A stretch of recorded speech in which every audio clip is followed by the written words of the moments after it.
Hello வணக்கம். இது உங்கள் சிவி ஜோன். சொல்லாமல் எப்படி இருக்கீங்க? இப்போ பார்த்தீங்கன்னா சம்பவம், அதாவது இது வரைக்கும் இவங்களுக்கு சண்டை வந்ததே கிடையாது. ஃபர்ஸ்ட் டைம் வருது, டைரெக்டாக மோதிக்கிறாங்க. ஆனால் சாண்ட்ரா வந்து கத்தலை. சரிங்களா? என்ன அப்படின்னா, சாண்ட்ராக்கும் திவ்யாவுக்கும் சண்டை. ஸோ இதுக்காக வந்துச்சு, ஏன் வந்துச்சு அப்படின்றத கொஞ்ச நேரத்தில் பார்க்கலாம். அதுக்கு முன்னாடி பார்க்குற எல்லாரும் நம்மளோட சேனலை சப்ஸ்கிரைப் பண்ணிட்டு பாருங்கள், லைக் பண்ணுங்கள், கமெண்ட் பண்ணுங்கள், ஷேர் பண்ணுங்கள், அந்த ஹைப்பையும் தட்டி விடுங்க. இப்போ வாங்க அந்த வீடியோக்குள்ளே போகலாம். ஸோ இன்றைக்கி பார்த்தீங்கன்னா திவ்யா வந்துட்டு திடீர்னு ஒரு விஷயத்தை வைக்கிறாங்க. இந்த 2 பேர் இல்லைனா இந்த பிக் பாஸ் விட்டு நான் கிளம்புறதுக்கு ரெடி அப்போ நம்மலாம் சொல்லியிருப்பாங்க. நிறைய பேர் வந்து நீங்கள் அழாதீங்க, அழுது பேர் சொல்லியிருப்பாங்க. அழாதீங்க, நம்ம கூப்பிட்டு வச்சு பேசுவோம், நீங்கள் எல்லாருமே கேளுங்க, அவங்கள விடக்கூடாது, என்ன எப்போ பார்த்தாலும் வந்துட்டு அவங்களாலே எல்லா டாஸ்க்குமே இதுவாகுதுன்னு சொல்லிட்டு ஒரு விஷயம் பண்ணியிருப்பாங்க. அதுக்கப்புறம் அதை வந்துட்டு விஜய் பார்வதி என்ன பண்ணியிருப்பாங்க, கேட்டு போயிட்டு கூப்பிட்டு வந்திருப்பாங்க. கூப்பிட்டு வந்ததுக்கப்புறமா சொல்லியிருப்பாங்க.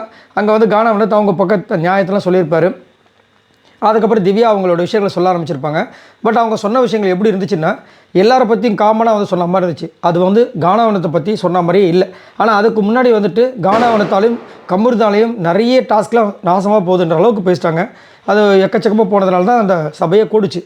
அதுக்கப்புறமா என்ன ஆகிடுச்சுன்னா, சரி இதை பற்றி நீங்கள் என்ன நினைக்கிறீங்கன்னு போது விக்ரம் டக்குன்னு என்ன பண்ணிடுறாரு, நீங்கள் இப்போ பேசுகிறது எப்படி எனக்கு தெரியுதுன்னா, நீங்கள் ஒரு கேரக்டரை வந்து ஹோல் சீசனுக்கே மாத்திர மாதிரி இருக்குது. ஒரு நாள் ஓகே தப்பாக நடக்கும், அதுக்குன்ட்டு எல்லா நேரங்களும் அவங்க தப்பானவங்கன்ற மாதிரி நீங்கள் ப்ரொஜெக்ட் பண்ணுற மாதிரி இருக்குன்னு சொல்லிட்டாரு. அது அவங்களுக்கு ஒரு மன வருத்தத்தை ஏற்படுத்திடுச்சு. எல்லோரும் முன்னாடி எப்படி நீங்கள் என்ன சொல்லுவீங்கன்னா, அந்த மாதிரி சொன்னா நெகட்டிவாக இருக்குது அவரோட கேரக்டர் சொன்னா நீங்கள் எப்படி சொல்லலான்னு எனக்கு அப்படி தோணுச்சுன்ட்டார். சபரியை கூப்பிட்டு பேசுகிறாங்க. சபரி, நீ அந்த மாதிரி சொன்னேன்னா, இல்லை எனக்கு தோணுச்சு, நீ சொல்லலான்னு சொல்லிட்டு திவ்யா கேட்குற, நான் அந்த மாதிரி சொல்லலை, அவ்வளோதான் முடிஞ்சிச்சுன்ட்டு விட்டார். அது அவங்களுக்கு ரொம்ப கஷ்டமாகிடுச்சு. கொஞ்சம் நேரத்தில் வந்து டப்புன்னு உள்ளே போயிட்டு படுத்துட்டாங்க. இப்போது சாண்ட்ரா போகிறாங்க. இந்த சண்டையில் முடிஞ்சதுக்கப்புறமா சாண்ட்ரா போகும்போது அதாவது இதுவும் டாஸ்க்கு முடிஞ்சிருச்சு. ரெட்ரோ டீம் வின் பண்ணிட்டாங்க. இந்த மாடர்ன் டீம் கையா சரிங்களா உள்ளே போகிறாங்க. சாண்ட்ரா போனோடனே எங்கே வந்தீங்க அப்படின்ற மாதிரி கலாய்க்கிறாங்க. இல்லை உனக்கு உடம்பு சரியில்லைன்னு சொல்லிட்டு இப்போ டாக்டர் வர வந்து பார்க்கணுன்னு சொன்னார். என்ன ஆச்சுன்னா, எனக்கு அதெல்லாம் ஒன்றும் இல்லை, நீங்கள் கிளம்புங்கன்ட்டாங்க.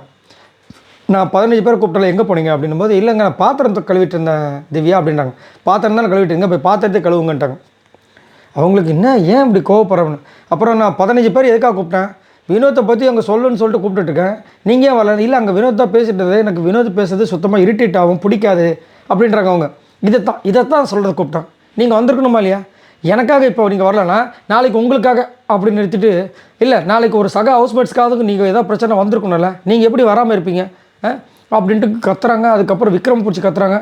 அவரெல்லாம் ஒரு மனுஷனா, அவரெல்லாம் ஒரு பெரிய மனுஷனா, அவரெல்லாம் நான் அந்த நெகட்டிவ்னு சொல்லவே இல்லை. கமுருதீனை பற்றியும் கானாவனத்தை பற்றி நான் நெகட்டிவ் கேரக்டர்னு சொன்னால் நான் முதல்ல போர்ட்ரே பண்ணேண்ணா, இவரா பாட்டுக்கு இன்னமும் பேசிகிட்டு இருக்காரு அப்படி இப்படின்னு சொல்லிட்டு கத்துறாங்க.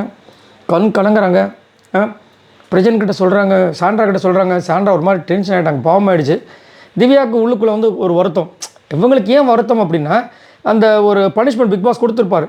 அப்போ வந்து நான் பார்த்தது திவ்யா மேலேயும் தப்பு இருக்குது, சாண்ட்ரா மேலேயும் தப்பு இருக்குது. ஆனால் அதை விட அதிகப்படியாக விக்கல் சக்கர மேலேயும் தப்பு இருக்குது. ஆடுற மாட்டா ஆடி தான் கறக்கணும். மேற்பார்வையாளர்னா மேற்பார்வை அதை மட்டும் பண்ணணும். அவர் அங்கே உட்காந்து ட்ரிகர் பண்ணிட்டு இருந்தார். திவ்யா வந்து வேலை சரி நீங்கள் தான் நல்லா பாடுவீங்களே, ஒரு பாட்டு பாடுங்கன்னா இந்த மாதிரி ஃபஸ்ட்டு பர்ஃபார்மன்ஸில் வந்தால் இந்த மாதிரி தான் அவமானப்படணுன்ற மாதிரி வந்து கலாச்சி பாட்டெல்லாம் பாடியிருப்பார். அதுக்கப்புறம் அவங்க டென்ஷன் ஆகி கடைசியில் பண்ணவே மாட்டேன்ற அளவுக்கு போயிருப்பாங்க. பண்ணியிருக்கவும் மாட்டாங்க. அதனால் அந்த வாரம் வச்சு செஞ்சுருப்பார் விஜய் சேதுபதியும். சரிங்களா? ஸோ அதுதான் வந்துட்டு அவங்க மைண்டுக்குள்ளே இதுவாகி இப்போ என்ன சொல்கிறாங்க, நான் அவர்கிட்ட எவ்வளோ முயற்சி பண்ணுறேன், அவர் வந்து எங்களை கனெக்ட் ஆக மாட்டேன், நான் என்ன பண்ணுறதுன்னு சொல்லிட்டு கத்தி கதறி அழுகுறாங்க. சாண்ட்ரா கிட்ட ஒரு சண்டையை வர போட்டாங்க.